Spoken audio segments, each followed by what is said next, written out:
doing so, you provide a kind of youth mentorship. Those are some of the challenges. I would say, of course, equally, I admit that we lose focus, young people lose focus. With technology, with social media, young people can lose focus so easily. And we need that kind of mentorship, that kind of openness. And young people, no one can know you unless you open up, unless you say the challenges, sometimes we keep to ourselves. But the kind of mentorship, and of course, our elders, the leaders have gone through, to come and ask young people, how is it going? How is it so far? That allows the kind of Talanoa conversation, open discussions, to open up that kind of support. What kind of specific support? And resource capacity is crucial when you want to drive youth. Thank you so much. And it's been a privilege. And on that note, I acknowledge the national youth delegates for your support and for the mandate given to me and my outgoing executives to represent you, to raise your voices in all platforms from the CHOGM to the Honorary Ministers meeting. We are so grateful. Thank you so much. Thank you so much, Kim. And I think one thing that resonates so well with me, what you just mentioned, is us needing to meet young people where they are. I think one thing that annoys me so much in my work, at least a little bit, with young people is that we tend to think of youth as a very monolithic term, but the way we experience things are so different. The way young women experience things, those who are living with comorbidities, those from indigenous communities, all have varying experiences under this one umbrella youth category. And so it's so important to recognize our similarities, but also the things that make us different, especially for incisive policy interventions. And so I want to turn to you, DSG, to figure out, really from your perspective, what measures are being implemented by the Commonwealth to ensure that these diverse youth voices are being prioritized in our policy decisions, especially around matters of climate action and sustainable development.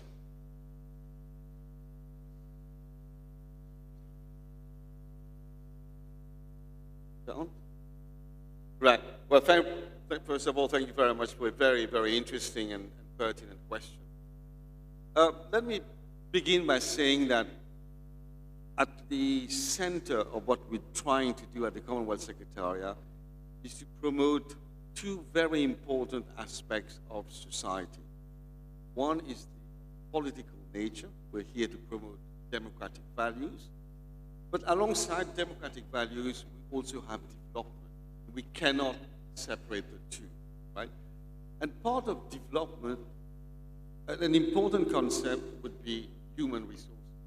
Without human beings, there are no development. Even if we talk about technology, the beginning of technology is all about humans. And whether we like it or not, young people, they comprise a very important aspect of our human resources.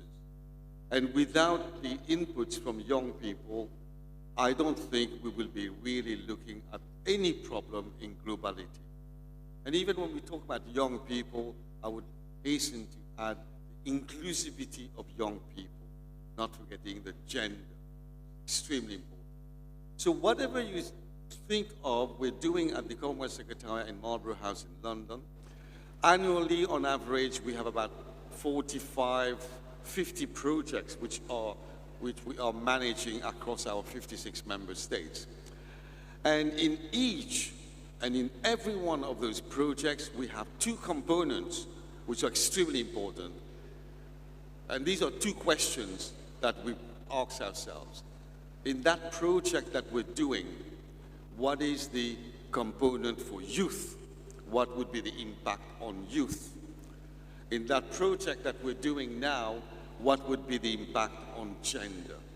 So rest assured that youth and gender and others are extremely important consideration on what we do. So much so, I mean, earlier on I made reference to artificial intelligence, and many of you would be thinking of that one. Who will be driving AI? You know, if it is not the young people. And to that extent, we need to start thinking of empowering our young people right now in this new technology. We do not want to be at the receiving end of technology. We, the Commonwealth people, we the 2.6 billion people, 60% of whom are young people like yourself, we really need to be at the forefront of technology such as AI, with all the concern and the benefits that's going to bring to the whole world. So getting young people on board is extremely important, and the Secretary General is well aware. Throughout the last 6-8 years, that has been her priority. But it's not a question of only getting young people on board. When do you get them on board? It should not be downstream, you know. We need the inputs of young people, such as forums such as this one, now, before huge decisions are taken on climate change, on technology, on whatever. Downstream, we need that input from young people, and this is where, you know, forums such as this one are so valuable for us. We do recognize it takes us a year to gather all this information, but believe me, when we have this information, they go straight in a few days' time to our 56 head of states who are keen, are very keen to take cognizance of, they will ask the same question, well, what do our young people think about this issue? Have we asked them? And we would like to go to them on Saturday or on a Friday to say, yes, sir, we have done the consultation. And this is part of process. And you cannot even think of how important events such as this are for us in terms of gathering your inputs. You drive this process. We take note and we share your views to the other stakeholders. So thank you very much for that. Thank you very much, DSG. And indeed, and I think it's really, really important, some of the points you mentioned, because it is quite critical that we understand that there's nothing for young people without young people. And that we have to have us being centered at the table. And as they would say, if you're not on the table, you're on the menu. And so it's really, really important that we are giving young people that kind of space and that intergenerational partnership to facilitate these crucial dialogues. And to that end, I want to turn it to Christabel, because in your roles and responsibility as the chair of the Commonwealth Bureau of Youth Advisory Committee, you engage with so many people. And my question to you is particularly regarding the region of Africa, as well as the Commonwealth across. We've been having conversations about building resilience and making a stronger tomorrow. How can our young people tap into that kind of meaningful change and contribute to that in their communities, in their countries, especially in the context of climate change, economic inequalities, matters of inclusion for those communities that are so marginalized and often not heard?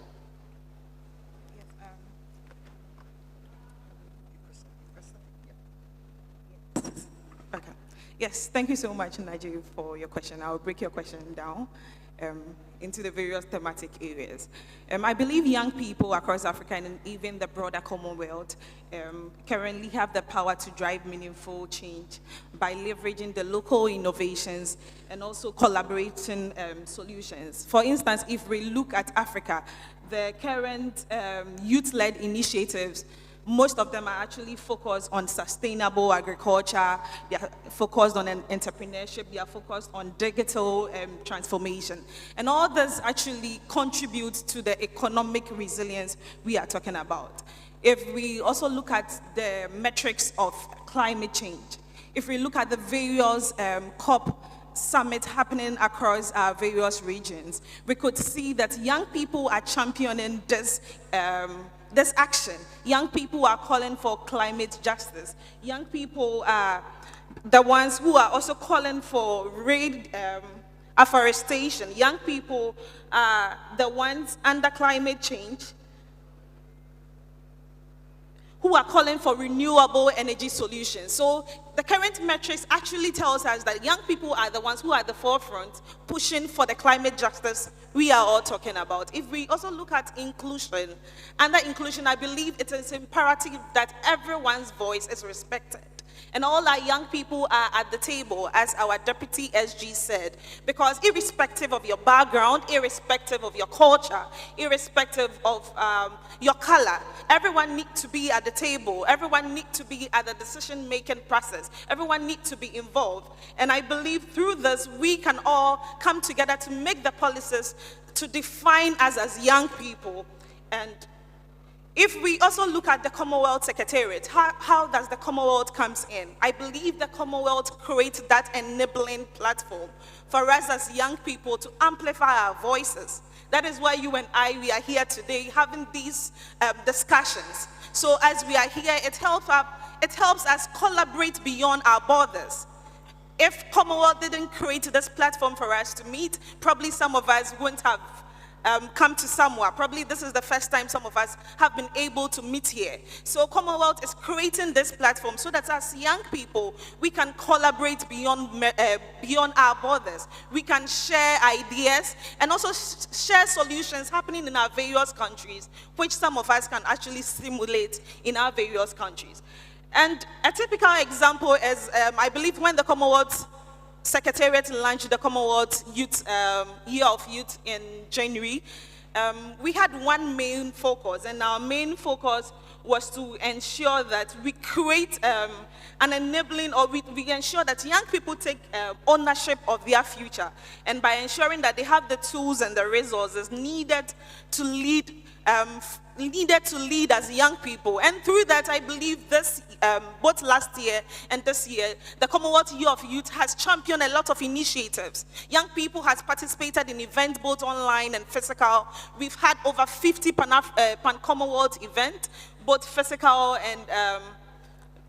and virtual as well. We've supported young people through funds. And all this contribute to the resilient economy that Commonwealth is championing to us as young people. So as we live here as young people, we should also know that we are not just coming here to listen, we are not coming here to just mingle, collaborate, but as we go back to our various communities, the initiatives you are all leading in your various communities, ensure that you share what you learn here. Through that, we will all help to build the resilient economy. Thank you. Thank you so much, Christabel. Impassioned plea. And I think you raised something that we don't often talk about in the youth space, that although we're working with our institutions, we're working with our leaders, young leaders also have a responsibility to lead responsibly. It is not merely the responsibility of our institutions and our youth workers and our architecture to provide us with the kind of support that we need, but it's also incumbent on us as youth leaders to take up the baton and to do what we can do. And so it's really important we recognize the responsibility that we have. And as I close the panel, I want to turn over to you, Moskan. I mean, we've raised so many key themes, and I wonder how you envision, based on everything that has happened before you, how we can foster greater political engagement and democratic participation amongst young people. And I'm asking especially because you're the incoming Asia representative, so perhaps you want to give me something specific to that region. But how will you leverage the position that you've come to accrue to empower marginalized young people across your country, across your region, across the Commonwealth, to shaping more resilient and democratic structures?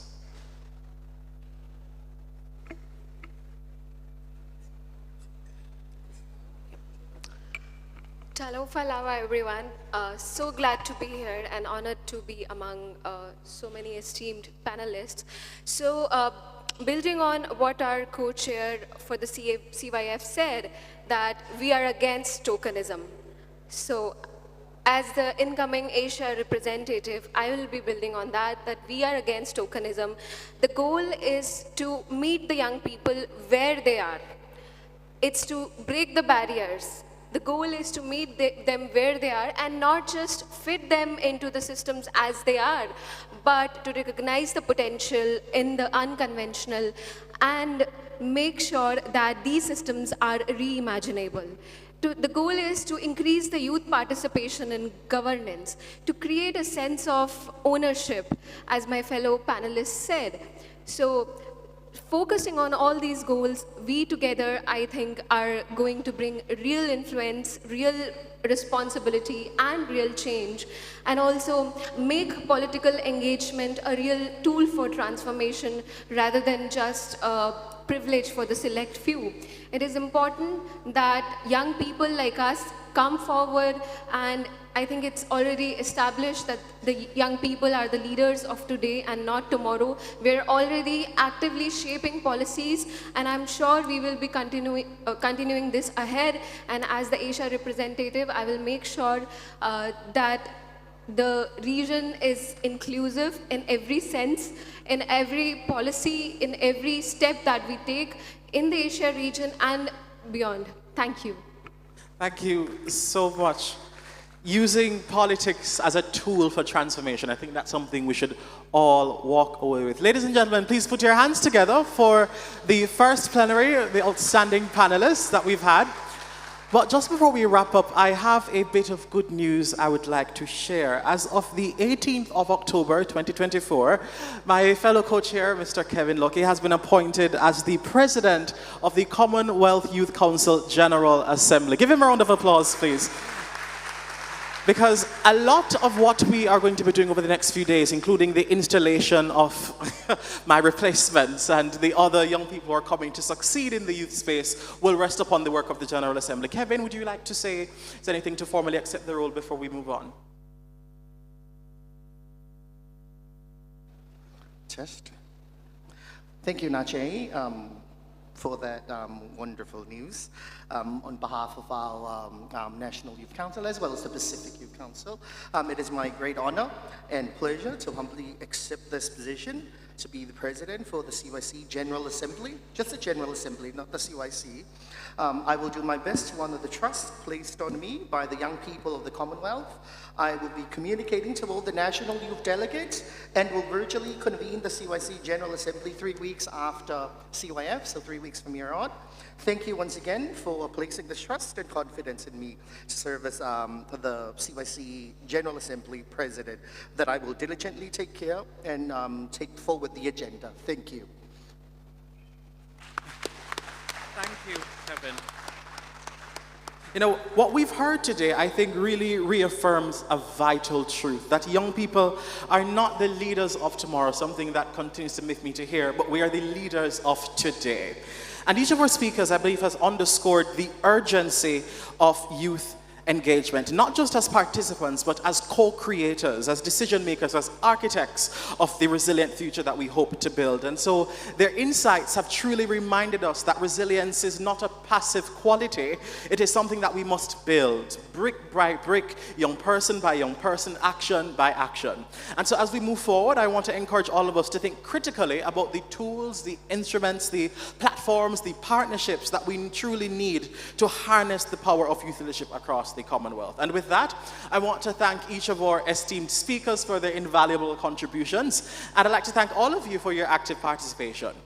Please give yourselves a round of applause and to our speakers. Okay. So before we proceed, at this moment, we're going to take a pause to take the official photograph for CYF APIA 2024. I am going to invite the senior officials and the ministers to come quickly. Ministers, senior officials, those on stage and those, please come to the front. I'm going to invite the Commonwealth Secretariat media team also to approach, and for young people to gather yourselves for our photo shortly. So I would invite, yes, ministers and senior officials to come to the front now. To the second level, please.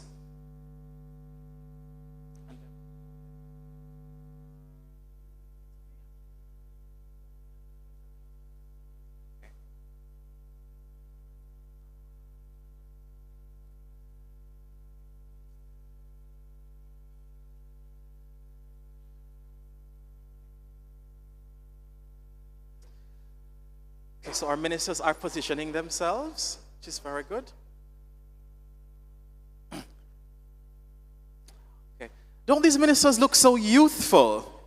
You know, they say when you work with young people, you look like young people. So we're very pleased to have these youth ministers. Please give them a round of applause as they stand here for the photograph.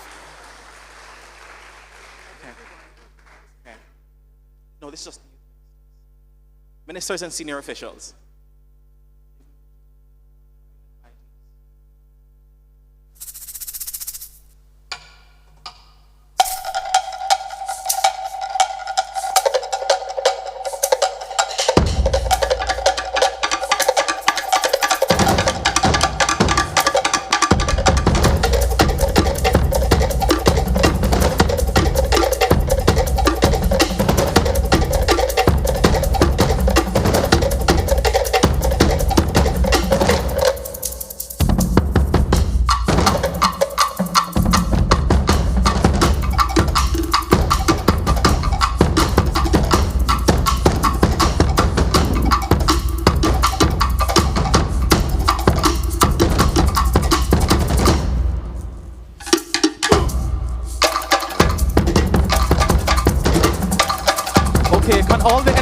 please come forward, please. All the national youth delegates, ministers and senior officials, please stay where you are.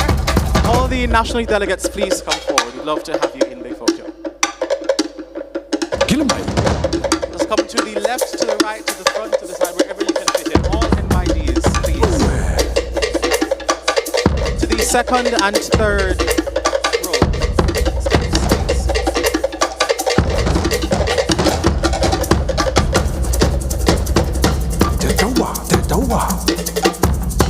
Please spread out as wide as you can. If you cannot see the camera cannot see you. So please ensure that you are 8 feet from the camera.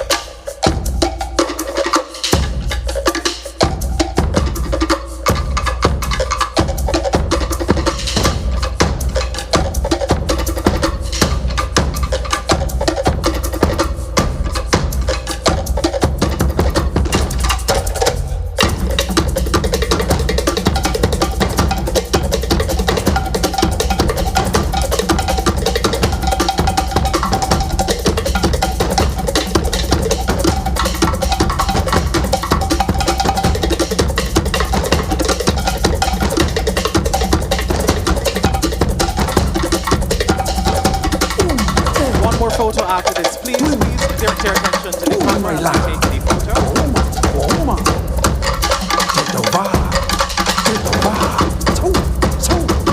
Everyone say CYF after 2. 1, 2. CYF.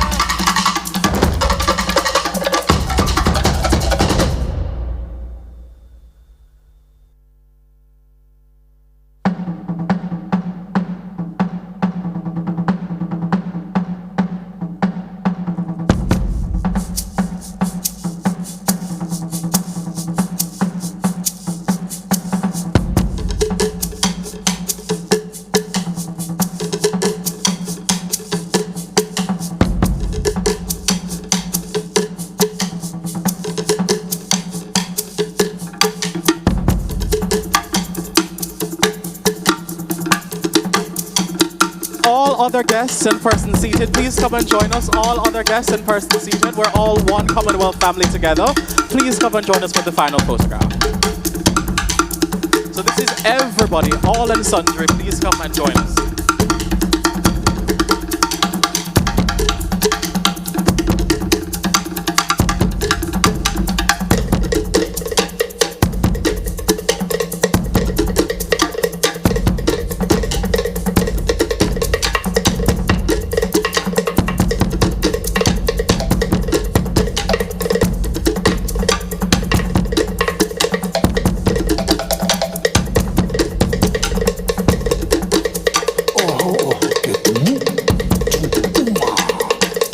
Everyone, please come.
All right, ready? 1, 2, 3.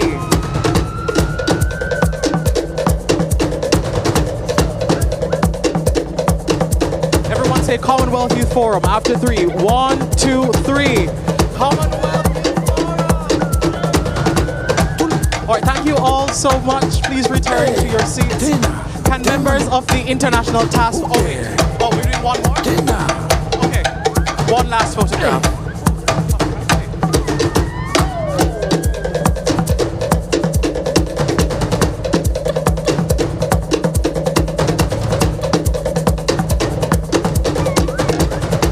Commonwealth Youth Forum again, more lively after 3. 1, wait, can you see everyone? Okay, so we're missing persons on the sides. If you're on the side, can you come in more to the center?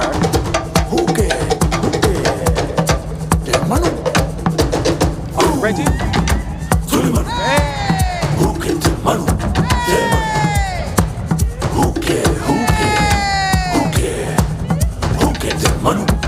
Thank you. Now you can head to your seats.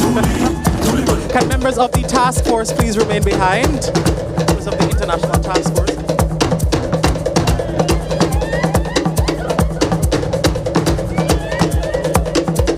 Task force members, task force members.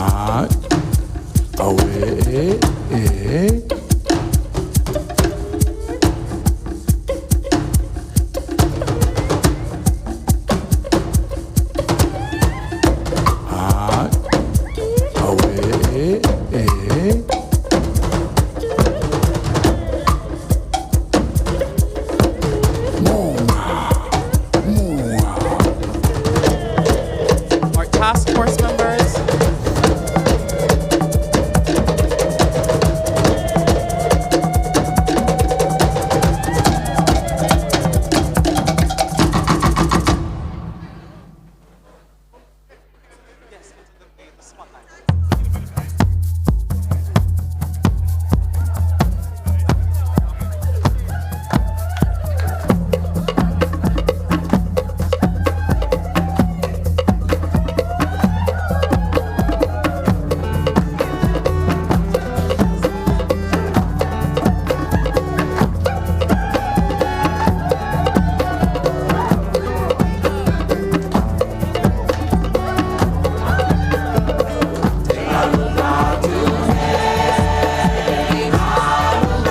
Jamie Semi Langaayat, where are you? Please come to the front.